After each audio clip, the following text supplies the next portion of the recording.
Гэрэлт амьд яриа.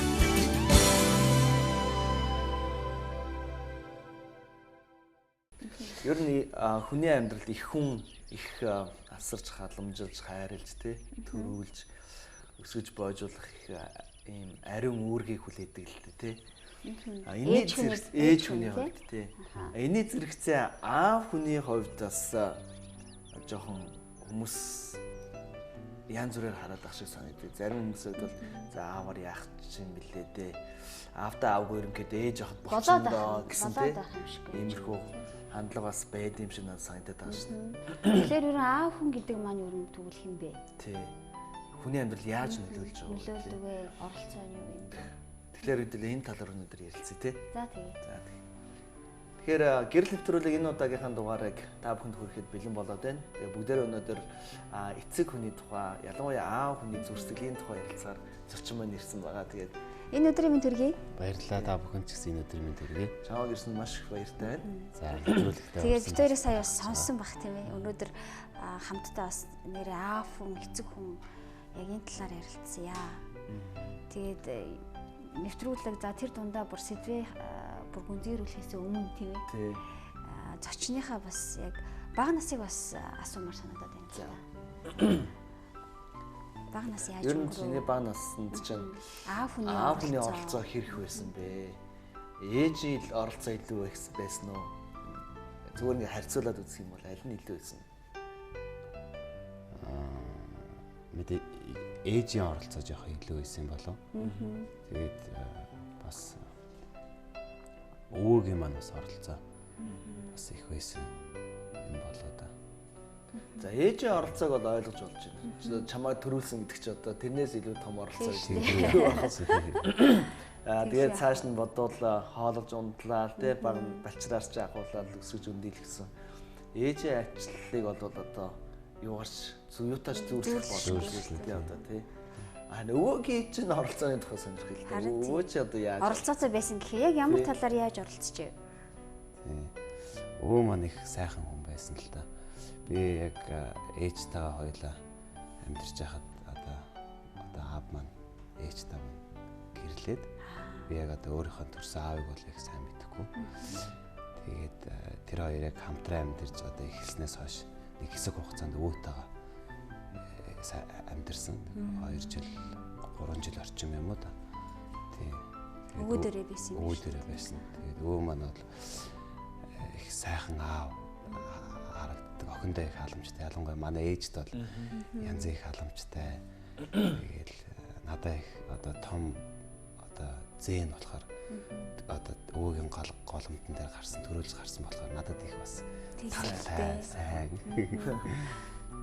За өвөөгийн төвлөх үү юм шүү дээ. Тэгвэл чиний бодлоор багад аав хүн гэдэг орон зай ямар байх ёстой вэ? Аав хүний үүрэг ийм байх ёстой доо гэдгийг ер нь юу гэж боддог байв?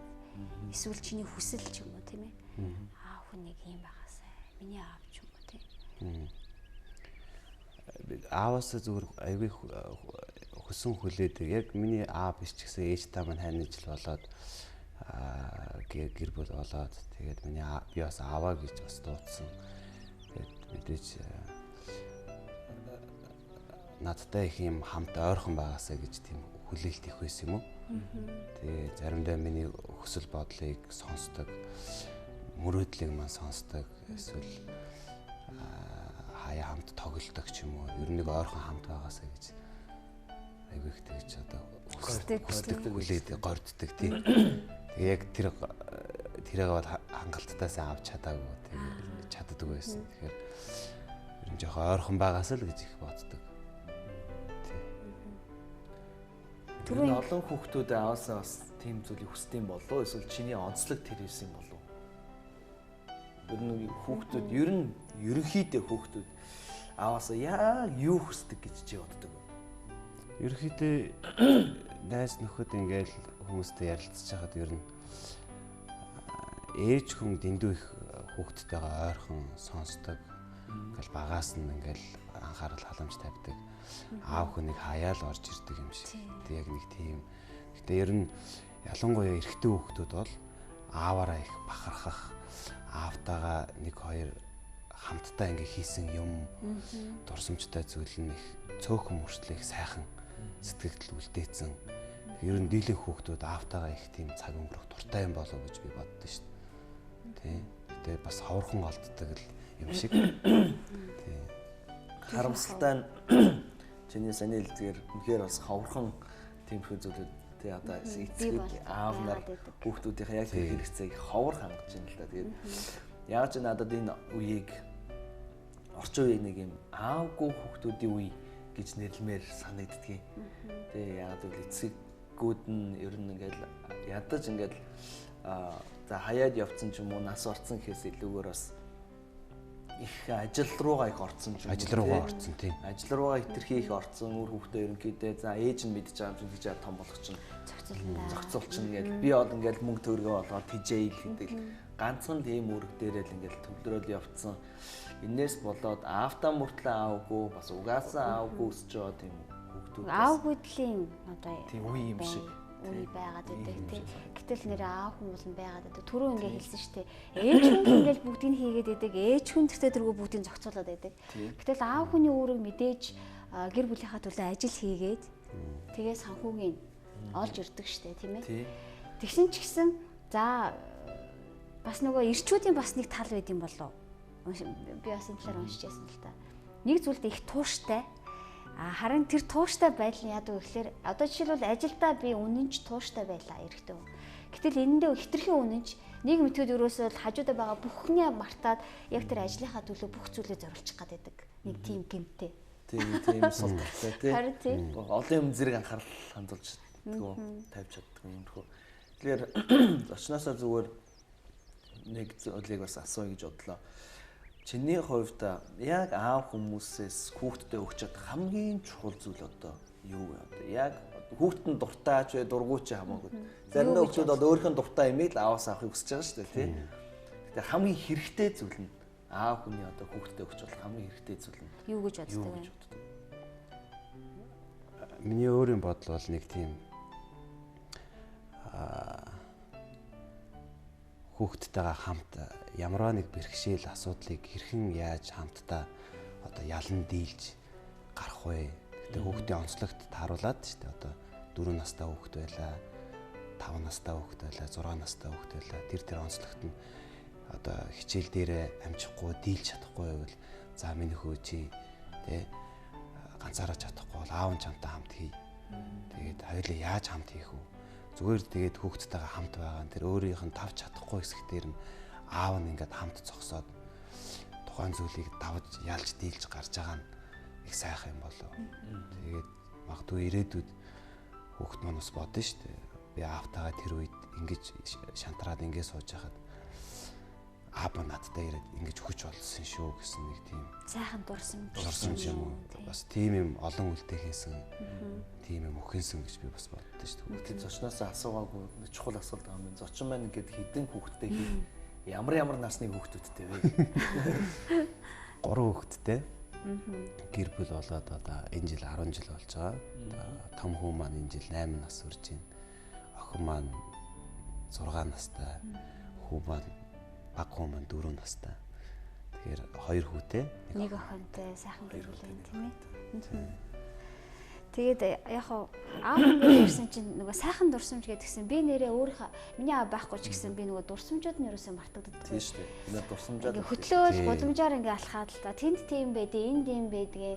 Бүгдээрээ 6 ахвалъя, бүгдээрээ явж өсч орё ч юм уу. Нэг тэгэж нэг ганц хоёр дандаа бол бидэртэй хамт яваад байдгүй байсан. Тий. Гэхдээ нэг ганц хоёр тийм дурсамжтай уууд нь ерөөсөө сэтгэлээс яг салахгүй байгаа байхгүй юу? Тийм болохоор нэрээ аав хүмүүс гэдэг бол бас хүүхдийнхаа зүрх сэтгэл сайн сайхан дурсамжийг үлдээдэг түүхчд юм болов. Тий. гэж бас түүхийн бий болгодог хүмүүс багс тий. Тэгээд түрүү нөгөө хэлсэн штэ зочин маань ингээд хэцүү юу ч чадахгүй ингээд сэтгэлээр унсан үед нь хүч болоо тэрийг давах хүч нь болж өгч идэг гэд. Тэгвэл аав хүн нэрэл юу хийхийг нөгөө хим хэмжээсийг нь бас зааж өгдөг нэг юм болов. Тий. Үүрэг нөгөө мэдээч аав хүний үүрэг хариуцлага гэхэлэр маш олон зүйл байгаа л да. Тэгээ би нэг түүхийг уншиж ирсэн. Нэг аав нэг том хүүтэй, өсвөр насны хүүтэй. Тэгээ нэг өдөр хүүн би нэг кемпт явмаар байна. Хамгийн гол нь тэр нөгөө Тэгээд би тэр харин таны машиныг унж явмаар юм гэж аав зөвшөөрөөгүй. Юу яриад байгаа юм чи? Яхаар чи тэр машин унж явдیں۔ Тэгээд тэгсэн ч гэсэн одоо орой болцоо 2-3 хоногор би чамайг тийм хол газар явуулахгүй. Гэ тэр хоёрын хооронд бөө маргаан болоод тэгээд тэр маргаан болсны дараа аав нь ботсон гинэ. За би нэрээ хүүдээ очиж уучлах байхгүй бол энэ асуудлыг бүр дэвргээ хийчлээ. Өөрөөр шийдэж болох байсан шүү дээ гэд аав очоод зүгээр өөр хүмүүстэй хамтдаа явах боломжийг нь олгоо явуулчихсан. Гэтэл дараа нь юу болсон бэ гэхээр тэр хүүхэд аав нь уучлахгүйс учраас сэтгэл нь тайвширсан. Тайвширсны дараа тэнд очоод оролцож байгаа зүйлдээ ч гэсэн сэтгэл хангалуун. Тэгээд тэр хүүхдийн цаашдынх нь ирээдүйн мэрэгжлээ сонгох яг тэр өдөр нь байсан байгаа байхгүй. Тэр нь тийм чухал өдөр байсан. Чухал сонголт хийхэд нь нөлөөлсөн. Тийм болохоор бас аавууд бас нэг тий дандаа ээж нар шиг өглөөд идэггүй. Бүх юмд нь оролцоод идэггүй. Гэтэл яг амьдралынхаа юм чухал тэр алхмууд хийхэд нь ямар их үүрэг оролцоо байд юм бэ? Тийм шүү дээ. Тийг харж болохоор тий. Аав хүмүүс тийм хүүхдийн нэг амьдралын ноён нурууг нь босгодог. Ээж хүмүүс болохоор зэрэг ингээл одоо мах өөхийг ингээл би ингээд бүрэлдүүлээ. Амьдралынх нь яг ноён нурууг нь болохоор аав хүмүүс бий болгоод байх шиг санагдав. Тэгээд чиний итгэл үнэмшлийн хувьд бас Христ итгэдэг хүний хувьд Библиэс ч юм уу итгэл үнэмшлийнхаа зүгээс бүрэлдэн бий болгосон аавын тухайн ойлголт чинь юу вэ? Одоо аавын тухай бол хүн болгонд юм ярьж ин л та тийм хүн болгоно л аав гэсэн нэг тодорхой нэг ойлголттой нэг зураглалтаа явж идэг л та. Зөвхөн итгэл үнэмшилт нь бас энэ нөлөөлд юм болов уу гэж би бодоод байна. Тэгэхээр өөрөө ч хувьд яг аав гэдэг энэ зургийг харахын тулд итгэл үнэмшилт чинь тодорхой хэмжээгээр нөлөөлсөн байх л та тийм. Аав гэж ер нь агуу хүн л дээ яг ингээд сүүлийн хэдэн жил ингээд бас өөрийнхөө амьдралд энэ аав хүн гэж ямар мундаг хүн юм бэ? Ямар эрхэм хүн юм бэ? Тэгээ өөрөө яг аав болоод ирэхээр тэрэн дээр бас гүн гүнзгий олон юм бодд юм байна. Тэгээд өөрийнхөө одоо аавыг их хайрлах сэтгэл их төрсөн. Одоо манай хэдийгээр хойд аав маань ч гэсэн би аавтайгаа их сайхан харилцаатай байдаг. Их хүндэлдэг. Тэгээд Христэд итгэхээс одоо өмнө нь бол зүгээр миний ойлголт найз нөхдийн маань бидний ойлголт бол за миний төлөө надад нэг сайн юм хийсэн бол миний төлөө миний ээжийн миний гэр бүлийн төлөө сайн юм хийж ивэл тэр бол сайн аав хүн юм хийхгүй уугаал хуваа одол явж ивэл тэр бол муу аав энэ надад хэрэггүй гэсэн нэг тийм ойлголт тийм яриа яг тэрэнд өссөн л яг нэг хүүгүүдийн нэг би өөрөө яг зах зээлийн үед чи яг л тийм байсан яг бидний өсвөр нас бол яг ингээд аавууд зарим нэг нь бол ингээд амьдралын төлөө зүтгээд явсан аавууд байгаа. Зарим нэг нь амьдралаас шантраад унсан аавууд байгаа. Яг тэн дээрс энэ бол сайн, энэ бол муу гэсэн нэг тийм ойлголт миний үеийн залуучуудад нэг тийм гараад ирсэн болоо да. Тэгээд миний итгэл үнэмшлийн одоо хувьд бол би бас аав хүн гэж ямар сайн байна уу муу байна гэдэг хамаагүй. Гэхдээ тухайн хүн ямар их агуу хүн юм бэ? Тийм ээ хүн сайн байж болно муу байж болно. Гэхдээ тухайн аав хүн гэдэг чинь угаасаа л эрхэм бас сайхан хүн юм байна да. гэж. Хичнээн хүний дүгнэлт дээр магадгүй бидний хүсэж байгаа тэр зүйлийг тэр хүн үүж чадаагүй байсан ч гэсэн нөгөө хусаад ч гэсэн тэр аав гэдэг нэрийг нарилгаж чадахгүй шүү дээ. Яг л боломжгүй шүү дээ. Зөвхөн би тэр талаас нь илүү тодруулах гэдэг. Есүсийн чинь ялангуяа христчдэг хүмүүс чинь ертөнцийн эзнийгээ Бурхныгаа ааваа гэдэгдэг шүү дээ. Тэгээ ямар мөн чанартай болоод яаж харахаараа тэр эзэн Бурхныгаа тэр ертөнцийн эзнийгээ аав гэж дуудаад идэм бэ. Эний цаана ямар ойлголт явд юм бэ? Миний зүгээр хувийн бодол маань тэгж боддоо шүү дээ. Яг айгүй тийм хүмүүс ч нөгөө далаа шиг юм ууж үсэтгэлтэй. Одоо хайр дүүрэн одоо ноён нуруутай гэж одоо ярьдаг. Тэгэхээр яг ертөнцийн эзнээс бидний итгэдэг одоо итгэл бишрлээс маань тэгж нөгөө дуудах шалтгаан маань бидний одоо итгэдэг ертөнцийн эзнээс маань яг тийм уужуу хүнд их боломж олгодог алдсан ч гэсэн дахиад босоод тийм ээ урагшаа яваараа гэх тийм итгэл хайрладаг ер нь тийм буруутгал гэхээс илүүгээр засаад залруулад дахин нэг сэргээх одоо тийм боломж олгодог. Яг түүний үгийн дагуу бичигдснээр тэр олон яг үгэн дээр нь олон тийм зүйл байдаг л та. Тэгэхээр тэр үүднээс одоо аав гэж хүмүүс дууддаг хэлт юм болов. Тэгээ бас магадгүй тэрний цаанаас аав хүн одоо түрүү ярьлаа ш нэг амьдралын чухал хэсэгтэр ингээд бас хүч нэмэр өгд юм болов гэл. Тэгэл яг ингээд хийж яхад ч хүртэл заримдаа алдсан байхад аав хурц ирээд мөрөн дээр алгатаа за минь хөө энэ удаа алдсан. Гэтэ дахиад босоод яваарай гэхэд тэр хүнд ямар их хүч өгөх тийм ээ. Бас тэр утгаар нь хүмүүс бас ертөнцийн эзнээгээ аав гэж бас дууддаг юм болов. Тий. Тэгэхээр хэдүүлээ бас хэсэг орон дараа засварлаад үргэлжлүүлээ тий ярьсан. Танд гэрэлт нэвтрүүлэг хүрж байгаа. Бүгдээрээ хэсэг хормын дараа завсралтын дараа аав хүн гэдэг сэдвээр эргээд ярилцгаая.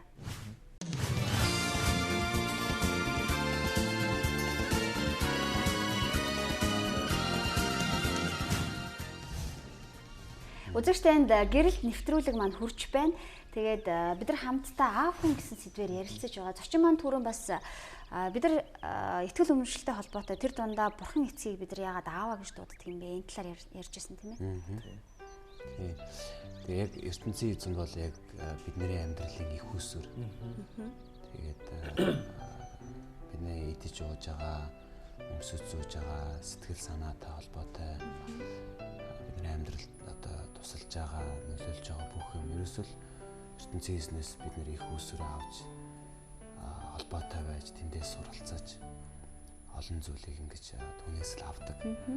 Тэгээд хүмүүс амьдрал дээр нейтраллык зүйлсийг одоо их чухал үзэл хараад чухалчилдаг штэ нүдэнд харагдаж байгаа. Мэдээж чухал юм чи нөгөө мэдлэг боловсрол, өмсөж зүүх, гадна талаас харагдах юм бол хүнд чухал байлгүй яах вэ?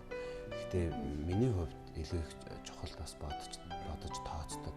Итгэл үнэмшлийнхаа улмаас одоо суралцж ойлгосон зүйл маань хүний дотоод хүн бас илүү их одоо хүн байх, хүний мөн чанар би бол хүүхдүүдтэйгээ төдийлөн удаан ингээд насан туршид хамт байхгүй шүү дээ. Тэгээ би тодорхой хугацаанд хүүхдүүдтэй аягүй тийм их усүр нь байж олон зүйлийг зааж өгч, чиглүүлж бас тийм дотоод хүнд нь их нөлөөлж туслах юмсан гэж бас их боддөө шүү дээ. Тэгэхээр аав байна гэдэг бол яг хуу их усүр тэрний амь эхлээд амьдралыг өгсөн их усүр нь болж байгаа юм байна л да тий. Тэгээ зөвхөн тэгээ зогсохгүй цаашдаа амьдралаа хаашаа яаж дагуулж явах вэ гэдэг хүн болж төлөвшөх гол их сурвалж бас ааваас бол хүн байх тий. Хүн байх. Яг тэн дээр нь л илүү их анхаарал тавья. Нэг статистик би дээр уншижсэн юм одоо ч бас өөрчлөгдөл илгүү. Шоронд хоригдол ч юм уу те хүмүүжж байгаа одоо Америкийн юу л да статистик байсан. Хүмүүжж байгаа хүмүүсийн 60-аас 70% нь эцэггүй өссөн. Эсвэл эцэгтэйгээ харилцааны хувьд маш тийм өндий асуудалтай өссөн хүмүүс байд юм а гэсэн ийм статистик би уншижээ. Тэгээд өөрөө ч юм бодлоо энэ статистик хэр бодиттой юм шиг сонсогдож байна. Хэрвээ бодиттой бол яагаад? Яагаад жишээ нь тэр хэрвээ үнэн бол тий тэр статистик үнэн бол яагаад эцэгтэйгээ харилцаанд доголдолтой ч юм уу эсвэл аавгүй өсөж байгаа хүүхдүүдийн дийлэнх нь тий тийм тусан хүмүүжүүлэх байгаад байгаа юм болоо. Одоо нөгөө Монголын зөөр гэмтэлс холбогдож байна. Эцэггүй хүний толгой том гэж нэг бас нэг үг байдаг шүү дээ тий. Одоо зөвхөн хөөнийхөө бодлоор шүү. Гэр бүл дотроо ингээд анзаарч яхад чинь тийм аав хүн бид түр хэлсэн шүү дээ. Аав хүн гэж өөрөө л тийм агуу бас эрхэм юм даа гэл. Яг тэгэл харж яхад одоо ээжтэйгээ нэг ондоо харилцах жишээтэй. Тий. Аавтайгаа нэг ондоо харилцах. Аавыгаараа тэгэхээр өөр болчдөг тий. Ахаа. Тэгэхээр яг аав хүн бол зайлшгүй л хүний амьдралд байх л хэрэгтэй л юм л да. Тэгээ яг магадгүй яг бас энэ үнний ортой байх энэ статистик мэдээ. Яг тэр одоо хинэггүй өссөн айж эмээхийг мэдхгүй одоо томтлоготой гэдэг шиг тийм ээ ер нь зүг буруугааж мэдж байгаа юм байхгүй айж эмээх хичих юм байхгүй дураараа авирснаас болж магадгүй амьдралдаа хүл алдаж шороо оронд ихэнх нь орох магадлалтай бас байж болох юм. Ер нь бол аав хүн айгүй тийм хүүхдүүд аав гэл тэгэхээр их имиж тийм шүү дээ. хүндэлж тийм хэл хязгаар гэдэг зүйлийг бас ойлгож байгаа тийм сурж авдаг баг. Тий яг ингэж ярьсан чинь санчлаа.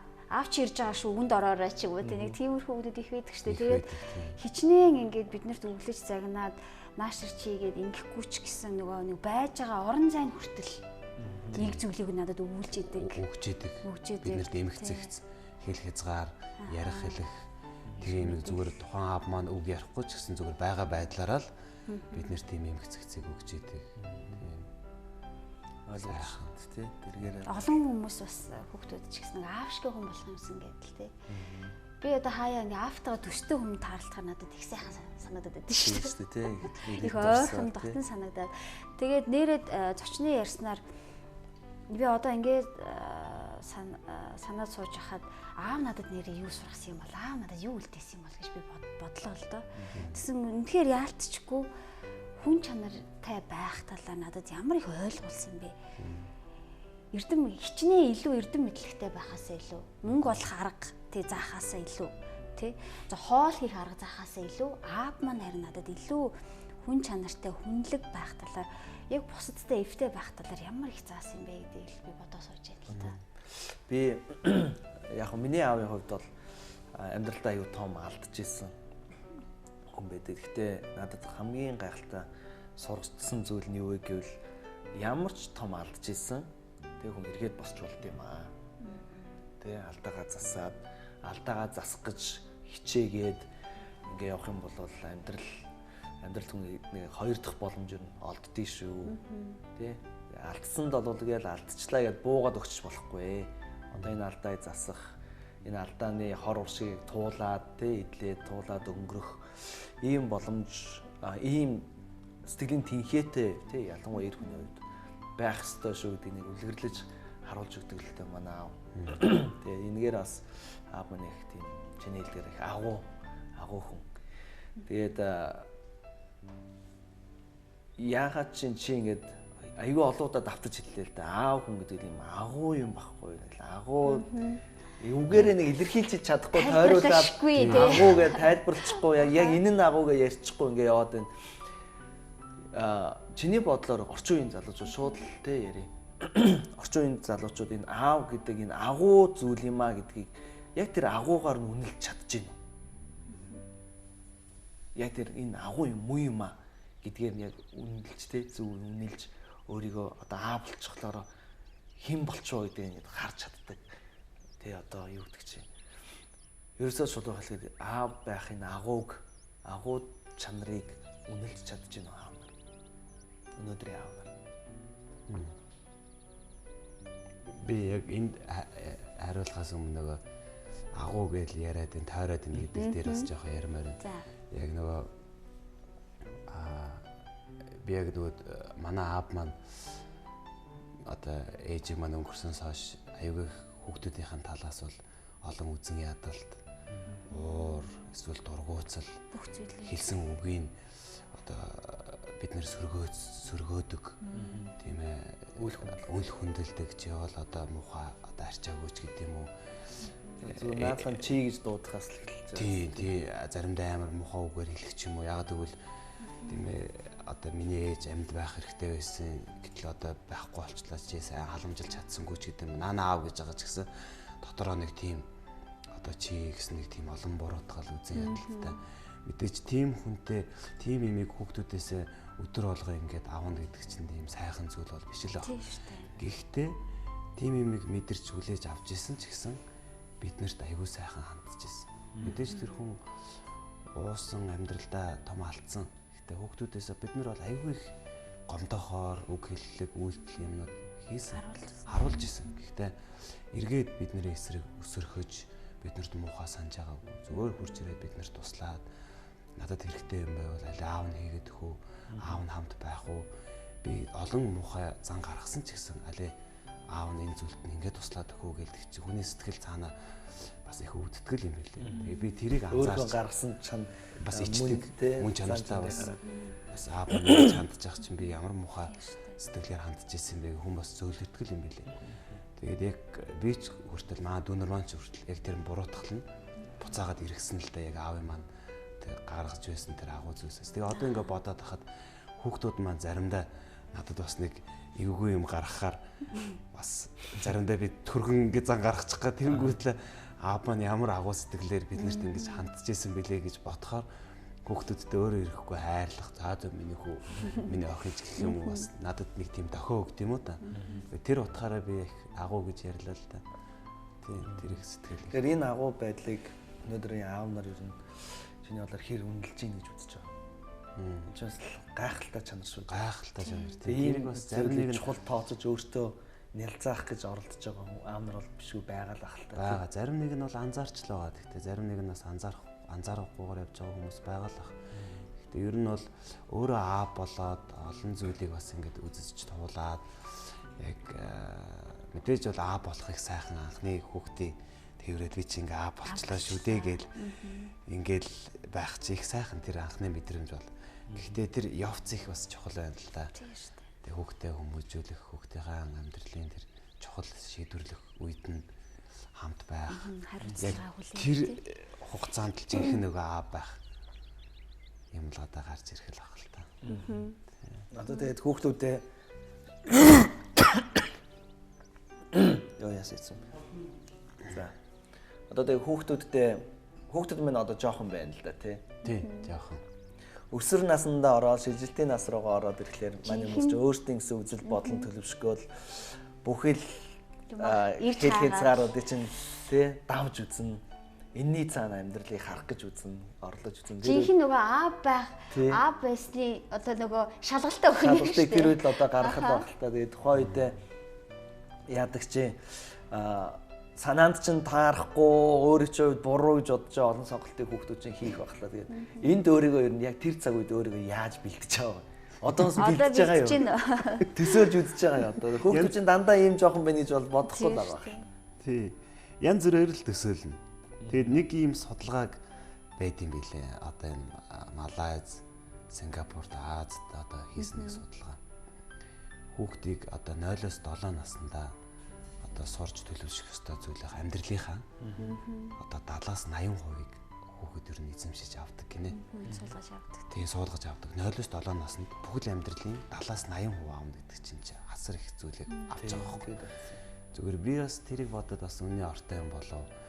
Тэгэл 0-7 наснд нь хүүхдүүдтэйгээ их хамт байж хил хязгаар тэр олон юмыг бас тогтоож өгч олон зүйл дээр хамт байхыг хичээдэг. Бас багхан шиг гал гаргах те талаас нь. Тэгээд дурсамжтай юм бас үлдээхийг их хичээдэг.